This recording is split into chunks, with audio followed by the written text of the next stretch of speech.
Welcome to the last video in the Unit 4 Area of Study 1 series, Planning, Implementing and Evaluating a Training Program. Looking at the key knowledge, we're up to the last dot point, the chronic adaptations of the cardiovascular, respiratory and muscular systems to training. Having a look at the chronic training adaptations. Chronic training adaptations are long-term adaptations to regular training. Once achieved, these adaptations are retained unless training ceases. When this occurs, the body will gradually revert to its pre-training condition. You'll know this as reversibility or detraining. There are three main limitations to chronic adaptations. Overload. The right amount of overload needs to be applied to ensure that the athletes continue to improve and do not overtrain or plateau. Specificity. Specificities. The body only makes adaptations to the specific training used. And lastly, frequency. Frequency and duration for the aerobic adaptations. Training has to take place a minimum of 3 times a week for at least 6 to 12 weeks. For anaerobic adaptations, training needs to take place a minimum of 3 times a week for at least 6 to 8 weeks. Chronic training adaptations to aerobic training. The minimum period for a chronic adaptation to occur with aerobic training is 6 weeks, although they are more evident after 12 weeks of training.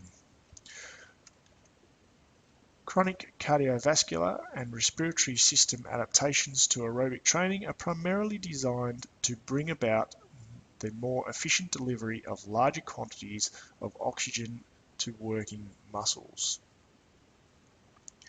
Aerobic training effects are best developed through continuous, fartlek and longer interval type training.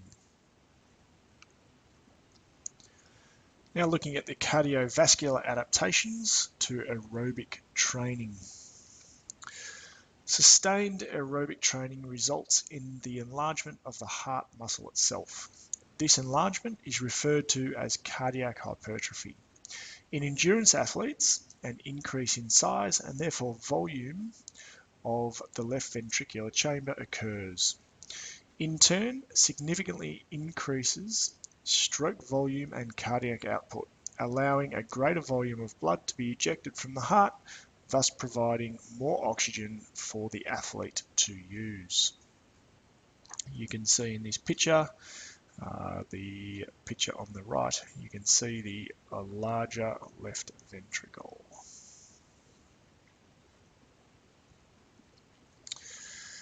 Furthering on with the cardiovascular adaptations, there is an increased hypertrophy of the heart leads to a significant increase in the heart stroke volume. Stroke volume is greater at rest during submaximal exercises and during maximal workloads for a trained athlete compared to an untrained individual. For example, the average stroke volume at rest for an untrained male is about 70 to 80 milliliters per beat, whereas a trained male endurance athlete could be up to 100 or more milliliters per beat at rest. During maximal exercises, these values may increase to approximately 110 milliliters per beat for an untrained person and 130 milliliters per beat for a trained athlete. So what does all this mean? What I want you to do now is pause the video and contemplate how a greater stroke volume improves an endurance athlete's performance.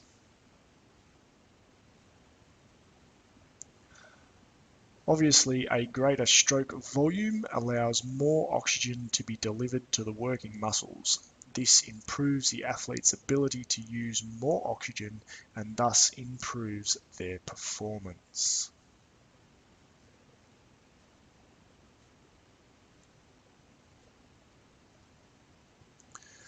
Further cardiovascular adaptations is a decrease in heart rate. The amount of oxygen required by an individual while at rest does not change as a result of their training status. At rest, it takes about 5 litres of blood per minute to circulate around the body in order to supply the required amount of oxygen to the body cells, whether the individual is trained or untrained. Therefore, if an individual has developed a greater stroke volume, the heart does not have to beat as frequently to supply the required blood flow and oxygen to the body. Further chronic cardiovascular adaptations to aerobic training include an increased cardiac output, an increased blood volume, increased arteriovenous oxygen difference, a decreased blood pressure.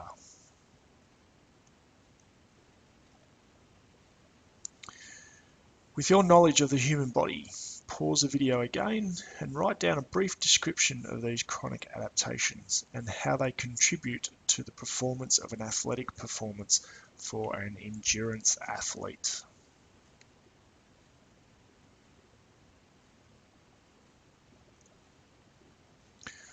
Moving on to respiratory adaptations to aerobic training.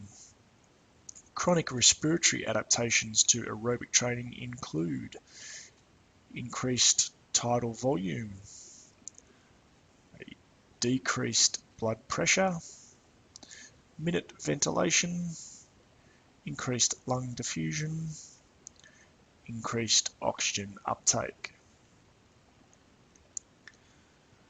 This time, with your knowledge of the respiratory system, pause the video and write down a brief description of each chronic respiratory adaptation and how they contribute to the improved athletic performance of an endurance athlete.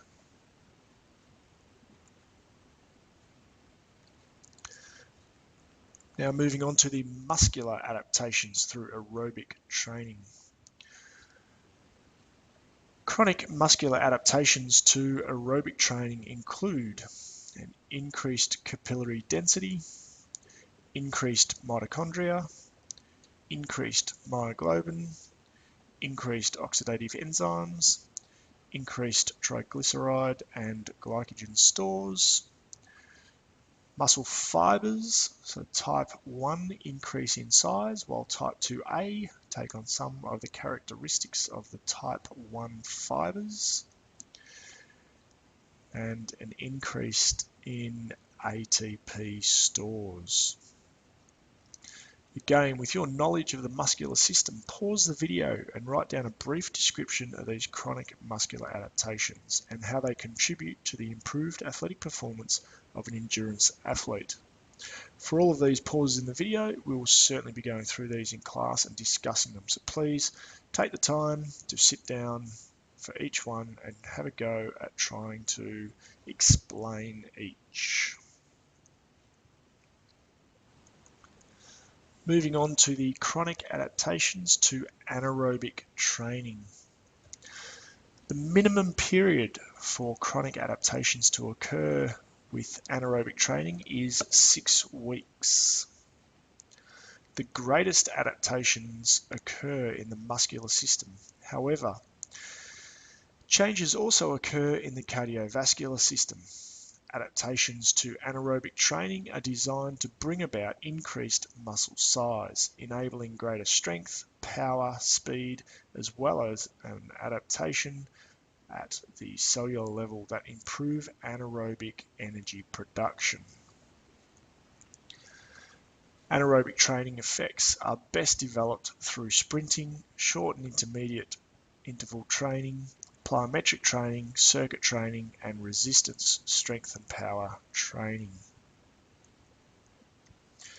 Now we're looking at the cardiovascular adaptations to anaerobic training. So the most significant cardiovascular system adaptation resulting from anaerobic training is cardiac hypertrophy. Sustained anaerobically training results in the hypertrophy or the enlargement of the muscle itself, or the heart muscle itself. However, rather than increasing in size and therefore the volume of the ventricular chamber, which occurs after prolonged aerobic training, anaerobic training produces an increase in the thickness of the ventricular walls. While little or no change in stroke volume occurs, a more forceful contraction takes place and hence a more forceful ejection of blood from the heart. Muscular adaptations through anaerobic training. Anaerobic training can lead to significant enlargement of muscle fibers, mainly type 2B fast twitch fibers, resulting in muscular hypertrophy and subsequently greater strength.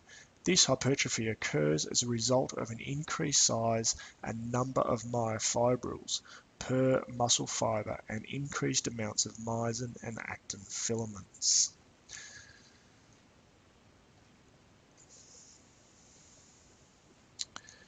Chronic muscular adaptations to anaerobic training include increased stores of glycogen, increased stores of ATP, increased stores of CP, increased glycolytic enzymes, increased recruitment of motor units, increased speed of contraction, increased strength of tendons and ligaments. Once again, with your knowledge of the muscular system, pause the video and write down a brief description of each chronic muscular adaptation and how they contribute to an improved athletic performance for a sprint athlete. That concludes the videos for Unit 4, Area of Study 1. Make sure that you ask your teachers if you have any questions about anything. Otherwise, good luck. I hope you enjoy your training and writing up the program.